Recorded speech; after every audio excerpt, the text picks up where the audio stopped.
কত সুন্দর এসেছে ছবিগুলো, পুরো পারফেক্ট কাপল মনে হচ্ছে। তোমার সাথে তো আমাকেই মানায় আবির। কবে যে তুমি এটা বুঝতে পারবে বলো তো? সারাদিন শুধু পেখম আর পেখম। আমি তোমার জন্য এতটা কেয়ার করি, সেটা কি তোমার চোখেই পড়ে না আবির? Bad boy.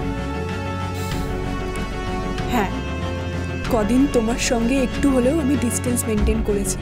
হয়তো তুমি ফিরে আসবে তার আশায় থাকতে থাকতে আমি ফেড আপ হয়ে। আর কিছুদিন তুমি অপেক্ষা করো, বেশি দিন না। আবিরের সাফোকেশন হবে পেখমের সঙ্গে, আর ঠিক তখনই আবিরের প্রয়োজন হবে তোমাকে। ভাগ্যিস তোমার দিদি ভাইয়ের সঙ্গে আমার দেখা হলো।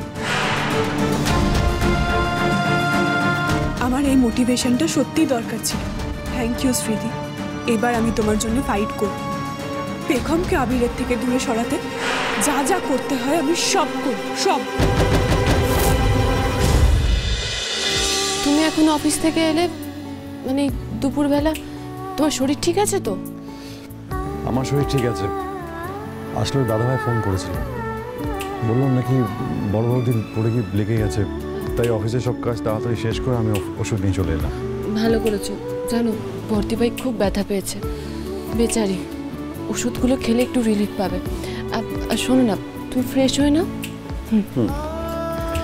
আর তোমার সঙ্গে আমার কথা আছে দিদি ভাইয়ের ব্যাপারে।